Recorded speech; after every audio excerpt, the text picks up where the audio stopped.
to deal with some of the skepticism that I think it is fair to have about some of the things that we've studied. It is, after all, a secular book that inspired the study, and anytime we're looking at something that men have done, it is fair to look at it with a skeptical, even a critical eye, and judge it with a higher level of criticism. And so I identified what I thought were probably two of the basic questions maybe we might have of all of the things that we've studied. The first one was, will this stuff work in real life with real people? And we spent a little time talking about that. I want to say some more about that. And then the second one was, is it possible to take this vast amount of information and actually use it in the middle of a crucial conversation? And hopefully we'll have some time to say some things about that too. So let's take this first question and go back and look at what we already said about that. What about legitimately tough cases? I think some people would go away from a class like this and say, okay, maybe with church people, but David, you work around Max and Ben all the time, and maybe they have their share of challenges, but you don't know my boss, and you don't know the people I work with where I work, and you just don't realize what the real world is like. And so all this stuff is fine and dandy, but it is a pipe dream in the real world. Can this stuff really work in a secular setting with people who aren't godly? Or maybe you're even thinking, you don't know what it's like with my marriage. You're married to Heidi. And you don't know what it's like in my marriage where my spouse isn't cooperative. And so what do we do about cases? And I won't quibble with you about where the cases are legitimately tough. Let's assume they are, that there are hard cases out there with people who are really uncooperative. What do we do about that? We already talked about two things. I'll just remind you of this. First thing we did is acknowledge reality. You remember that? What did we say about that? You can't force dialogue. Sometimes won't work, right? These are not methods for controlling people. They're methods for giving us what? Our best shot, our best chance. That's what we're looking for. But remember, we want to take our best shot at this. I can't make everybody do the right thing. But if there is a possibility of taking a high-stakes, emotional, controversial discussion, if there is a pathway to that ending well, what do I want to do?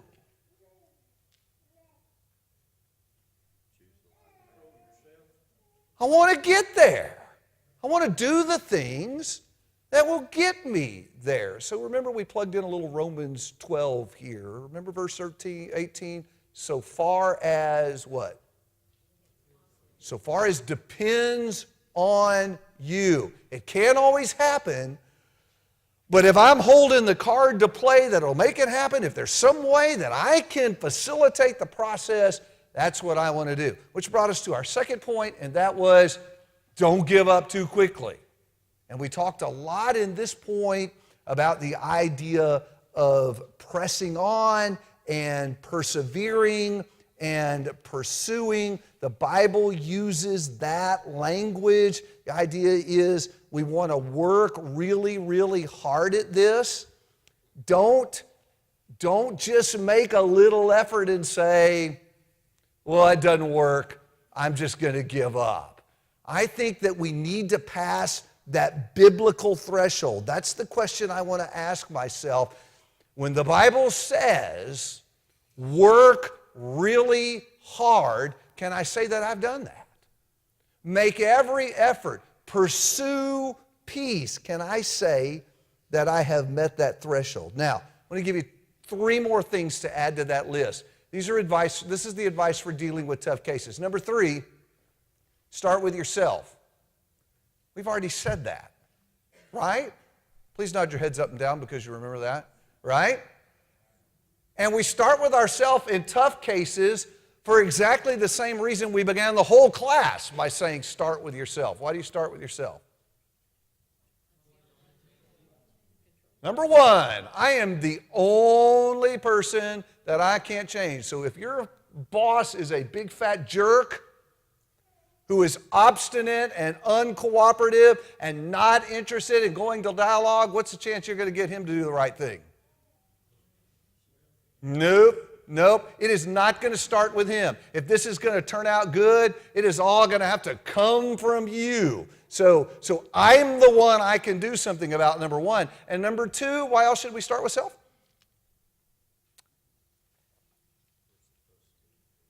David said we're supposed to. Well, that's warming up to the answer I'm looking for. Why else should we start with self? Ooh, because usually I'm doing something that I can do better. I said that real gently. I'm usually doing something wrong that I could probably improve on, okay? Remember we talked about that at the beginning. The two reasons we begin with self is, number one, I can only fix self, and I usually have something to fix. Even with your boss at work, you probably got some things that you could be doing better, right? Yeah, because when most people wind up going down the wrong path in a crucial conversation, what happens to us? Yes, thank you. David even used the language I wanted there. We get swept along in the emotional tide. Remember that? We get caught up in that current too. And if everybody gets in it, it doesn't get any better. So I probably got some things I could work on too. Authors of the book mentioned two things for us to think about. Number one, we're going to start by working on self. First, check your story. Anytime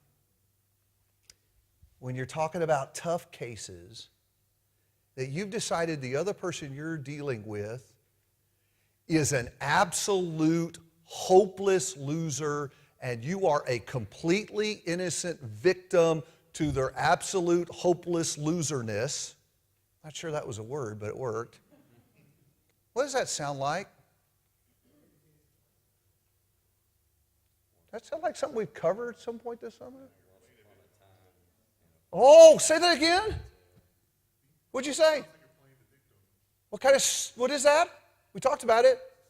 Oh, it's a story we tell ourselves. That sounds like a villain story and a victim story. So anytime someone else is completely the bad guy and I am completely the innocent guy, one of the things the author of the book says, you might want to check that story. Because most victim and villain stories are not true. So remember all that stuff about retracing your path to action. When you're dealing with someone that you've decided is a completely hopeless case, before you give up, work that backward. I've completely given up on them because they are without hope. That's what I'm doing. What produced that? What emotion produced that? And what story have I told myself to produce that emotion? And what facts do I have to confirm the story? Isn't it worth just doing that before you give up, right? Just think back through that process. Is that really true? The second thing that they say that we really need to, oh, by the way, I want to say something else about that. If the really tough case is some guy you go to church with that you've made out to be a hopeless loser, devoid of any hope of reconciling, and he's a guy that goes to church every Sunday, is that a story we should revisit? Because? Oh, throw some scripture at him, Terry. 1 Corinthians 13:7. I'm supposed to assume the best. I like that. But does it really make sense that a guy who shows up at church every Sunday is a hopeless case? The whole going to church every Sunday doesn't really fit a hopeless case, right? You see? Better yet, if it's the person you're married to that you decide is a hopeless case, boy, how dumb were you for picking them? Right? Say that to yourself. What was I thinking? See, that was probably a story. It probably isn't true. So we need to check those stories. And number two, the book suggests working really hard on your approach. Think about how you're approaching these people you decide are hopeless. So that's the simple stuff of watching for the turn and when things go bad, thinking about how you're going to make it stay safe and talking tentatively when you're going to talk and urging them to add that. Just work on that stuff before you decide it's not going to work at all. Before you give up, consider how you're approaching them. It may not work. We've already acknowledged reality. Some people just are not going to participate in healthy dialogue, and that may be your boss. Just go down fighting before you go down.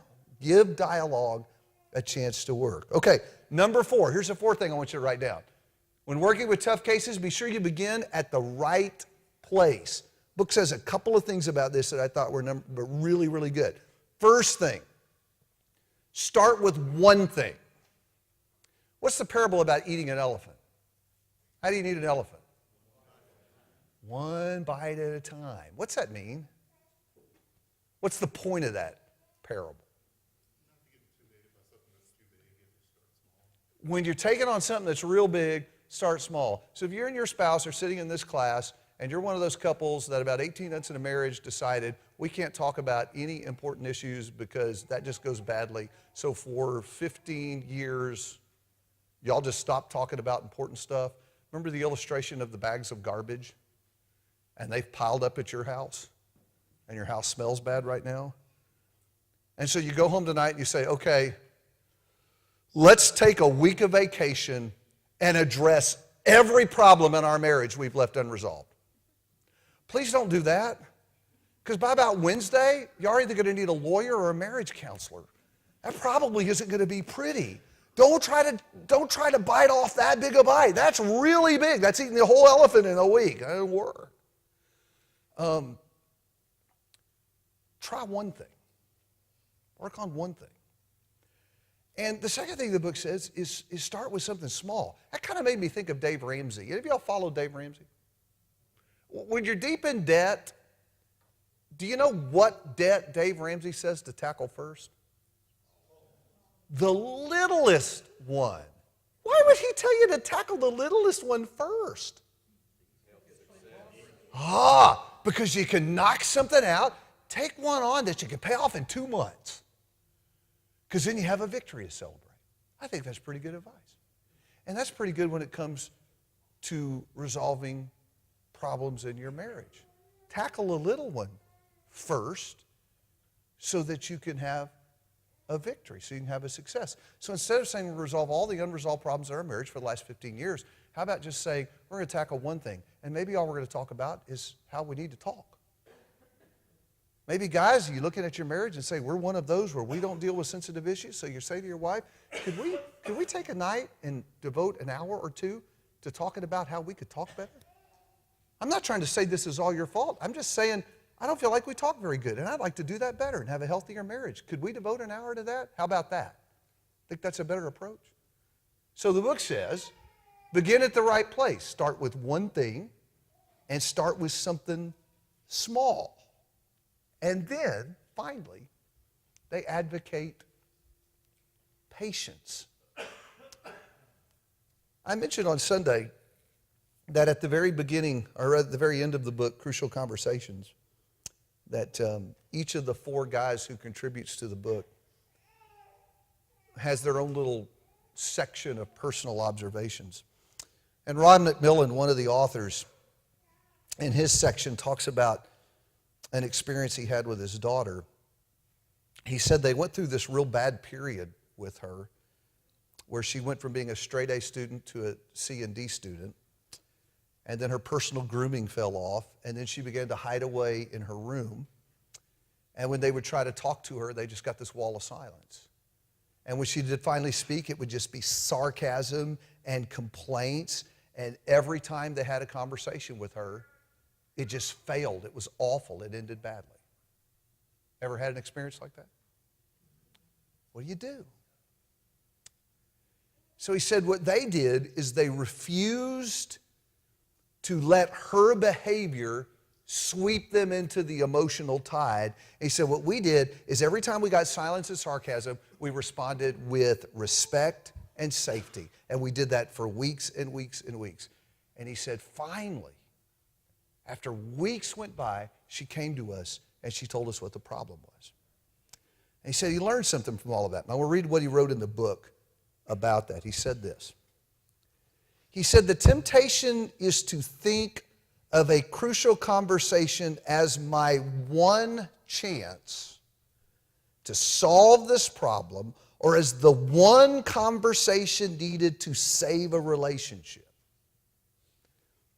What if instead, he says, we see the single crucial conversation as the beginning of a dialogue, the first step toward making a negative relationship positive, the first of many steps toward making a negative the first of many steps necessary to right a wrong? What if we seek not to have just a conversation based on mutual respect and mutual purpose, but rather a rich relationship based on these conditions? What do you think about that? I thought it was interesting. Instead of staking everything on one conversation, to think about this as a whole relationship. And as I thought about that, it took my mind back to those heart conditions necessary for good listening. Do you remember us talking a lot about the need for patience? And how many scriptures talked about that? So I went back and listed them. In 1 Corinthians 13:4, Paul says that love suffers how?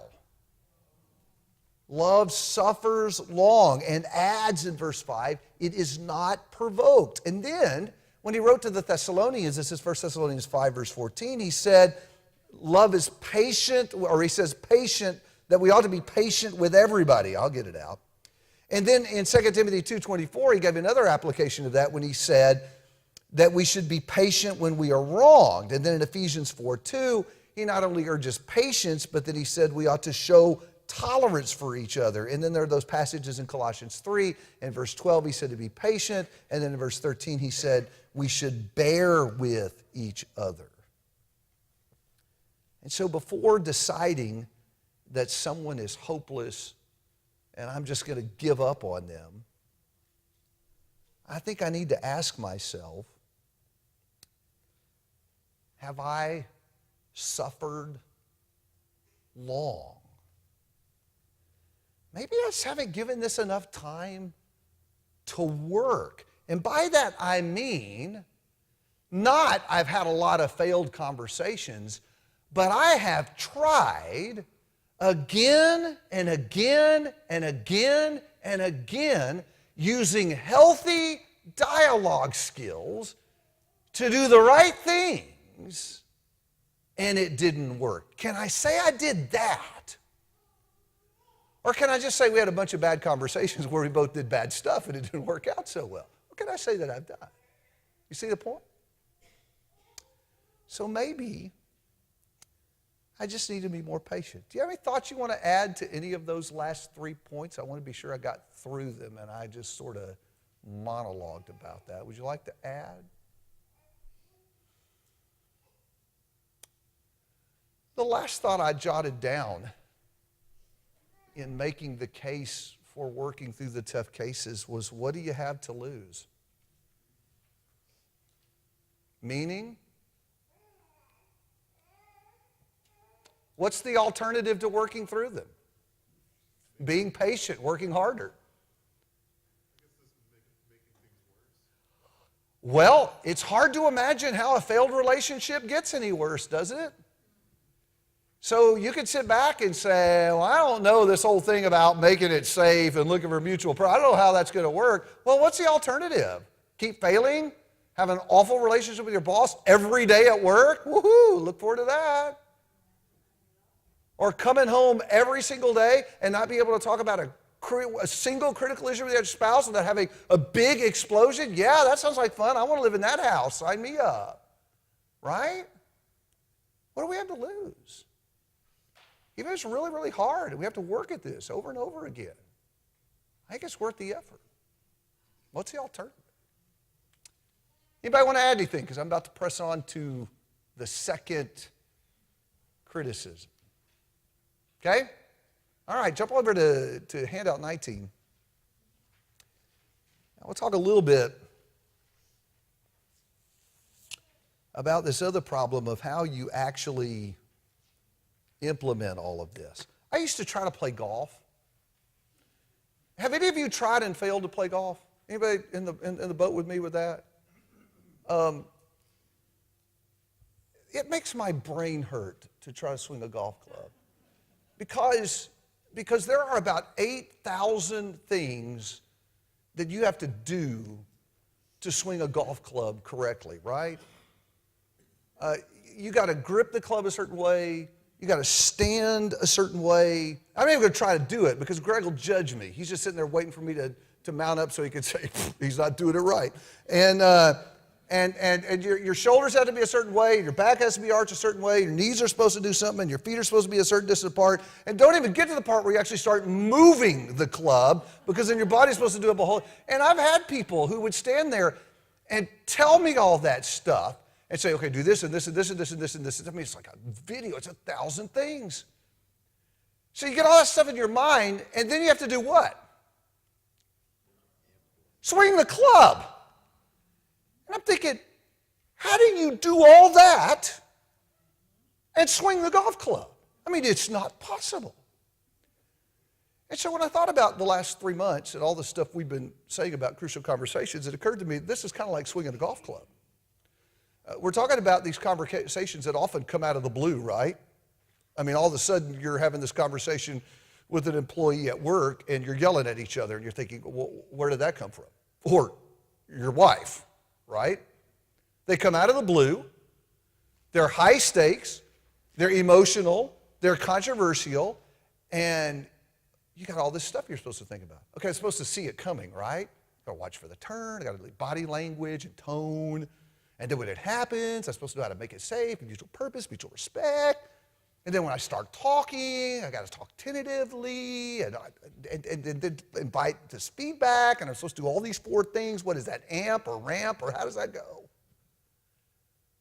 How do you ever take all that stuff and actually funnel it down to where you do it in a crucial conversation? And so my fear is that now that we're done, you'll go away saying, nobody can do that. And you'll be like me. I do not play golf because it hurts my brain to try to swing a golf club. And don't even try to come up and talk to me about it because I'll run away from you. I don't want to try to do it. And that's what I fear is going to happen with the class. So I thought we ought to say something before we're done about how you take this mountain of information. I mean, there's a whole book on this critical moment that we're supposed to handle correctly, and actually turn that into something you can use at the moment. So if you'll flip 19 over, I want to give you 4 things for actually putting this stuff into practice. The first thing I want to say is sort of generic. It's not a to-do. It's more like a remember. I want you to remember that we always have to obey the book. So what I'm going to do is I'm going to make this big, bright red line between the book and the book, right? So we've talked a lot about crucial conversations, and I want to make sure that we separate that from God's book. At the end of the day, whether you choose to follow AMP or state or mutual purpose and mutual respect or learn to watch for the turn, I'm ambivalent about that. That'll help you, great. If you walk away and don't do any of that, that's fine too. You don't have that option with the stuff in this book. The only reason we have weaved together a class using that book as our inspiration is because we found a lot of the stuff they were advocating in that book was intertwined with things that God demands from us in this book. Do what you will with crucial conversations, but we do not have the option of doing what we will with what is in this book. And so if I could go back, if time permitted me, I would highlight passages like Ephesians 4:26, be angry and do not sin. That one, folks, you don't get to pitch. That doesn't go on the pile with the state principles. I don't like that one, I'm not going to do it. I'll be accountable to God for that one. Ephesians 4:29, let no corrupt communication proceed out of your mouth. Ephesians 4:31, be kind to one another, tender-hearted, forgiving each other. Philippians 2:3 and 4, don't be selfish. 1 Corinthians 13:7, Terry, it was on my list. Think the best in other people. The pile of Proverbs that we talked about in this class. Those are not optional passages. So whether you decide to put Crucial Conversations in your library, whether you agree with the principles that came out of that book, I have to do what is in this book.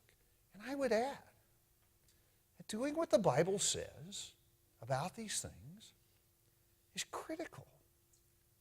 You understand, folks, that marriages are floundering and failing because couples are not implementing what God said about this. It is rare that I talk to a couple whose marriage in trouble that they are not failing to manage conflict well. It is almost at the heart of every single marriage in crisis. They can't talk through critical issues. Where's that coming from? It's a failure in Crucial Conversations. You guys who've been around the church for a while, is Crucial Conversations or a failure of Crucial Conversation a problem in church division? Disciples can't get together and talk about problems in a peaceful way? Is that an issue? Shake your heads up and down if you agree with me. Yes, you with me on that? Absolutely. Well, what's happened? Why is that going on?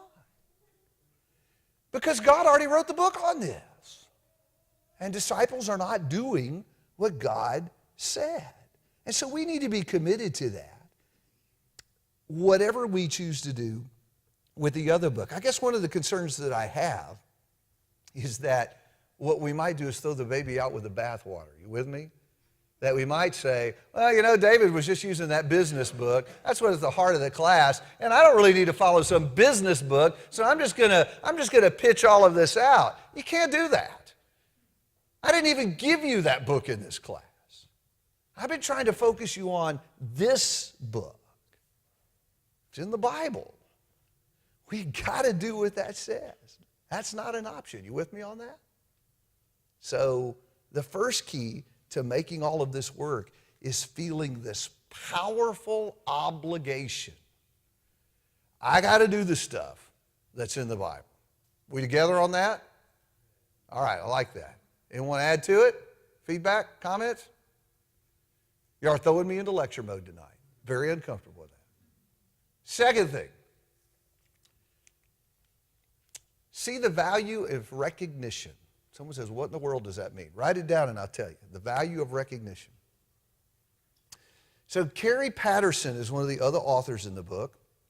He also has a little piece in the back where he wrote down his observations, and he tells what was to me absolutely hilarious story. He says he goes to these conferences where they talk about Crucial Conversations, and he said, all the time I meet these people who come up and tell me, oh, this book has changed my life. Oh, I just love this book. It is, you can't believe the difference he makes. And he says, I will ask people, and he says this happens all the time, I will ask people, what part of the book had the biggest effect on you? That's a reasonable question, right? And he said, more often than you would believe, I have this amazing discovery that the people who say, this book changed my life, guess what? Some of them haven't finished reading the book. Oh, it's getting better. He said, some of them have never read the book. They've just looked at the title and skimmed the chapter headings and a few paragraph headings. They've never read the book. And yet they're saying the book has changed their lives. How can that be? So he said he's learned a couple of lessons for that, and I thought these were really interesting. Number one, the first lesson he says is that there is value in recognition. Just knowing that some conversations are really important and that we need to be on our best behavior seems to carry some benefit. Just putting that on people's radar seems to help. And so maybe just the fact that we had a class and called it Crucial Conversations and you sat in it and thought about that, maybe that's already helped some. And maybe it will help in our marriages and in our church relationships. And some of you even said in a business setting already, at work and stuff, You've recognized crucial conversations for what they are and recognized there are times where you really need to be on your best behavior. Maybe that's already having some help to us. But he said it's even more than that. He said, secondly, a good bit of the stuff that we're supposed to do at that moment, a good bit of that stuff is intuitive. What does that mean? We already know what to do. We may not know all the lingo in the book, but listen, when you're in a meeting with some people and one guy has lost his temper, his face is red, he's yelling and screaming, what should you do? Y'all don't know? Don't say that. That's lingo from the book. What should you do if some guy in a room lost his cool, he's blowing up, yelling and screaming? Try to calm him down. You knew that before you came to class, didn't it? You did. Cindy said make it safe, but that's book language. You knew that before you came to class, didn't you? Sure you did. You don't go and say, hey, dummy, hush. What's that going to do? That's poking the bear. That's right. Ooh, that's bad news. I want to do. You see, a lot of this stuff we already know. A lot of this stuff is intuitive.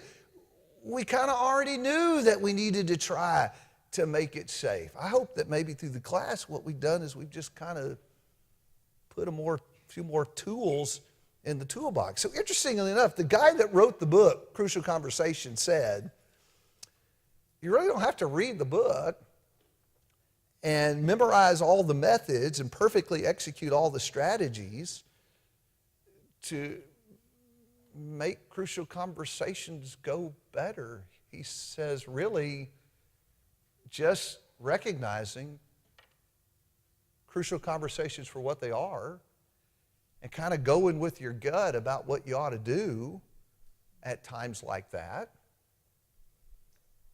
that seems to help.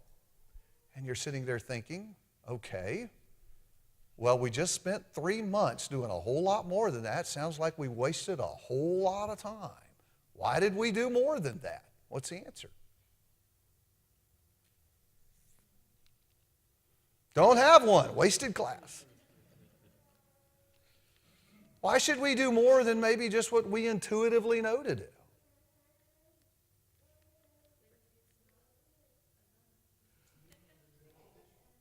What's that? Well, I would hope that none of us are ever settled in our kingdom work with good enough. How about that? It's okay to be okay, but it'd be nice to be really good and really effective. Hopefully we'd want to do good and then do better at whatever we do for the kingdom, especially in something that impacts our happiness and our effectiveness in the kingdom so much. So hopefully we want to grow in it a little bit. So the third thing I want to add to your list is, if we're going to take something from the study and implement it and really use it, what are sort of the top 2 or 3 things to actually use? The authors of the book have actually thought about that. And of all the stuff in the book they recommend, they actually say, if you don't remember anything else, there are 2 that they thought were especially important. So in this last class, for me, I want to encourage you to focus on 2 specific principles that the guys who wrote the book say are the most important to remember with you. It's kind of, or to carry with you, to remember. The guy, it actually kind of reminds me of the golf swing. I actually did have one guy try to help me with that. And he says, you take all that information that someone gives you about the golf swing, and you need to think about that. But when you actually go to swing a golf club, what you need to do is this. Think about 2 things. Think about your grip and think about your backswing.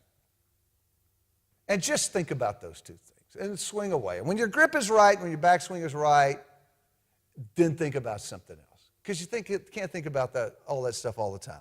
That's probably a bad illustration because that didn't help my golf swing at all. But the point here is to concentrate on a couple of things, work on these 2 things, and develop them well, and let that be a starting place. So what are the 2 things that they suggest? First of all, they suggest learning to watch for the turn.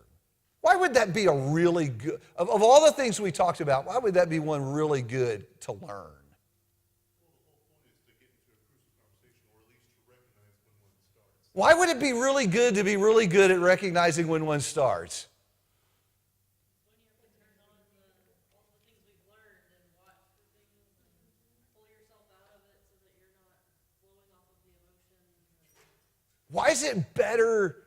Why is it helpful? If you're going to have any skill, why is this the one to have?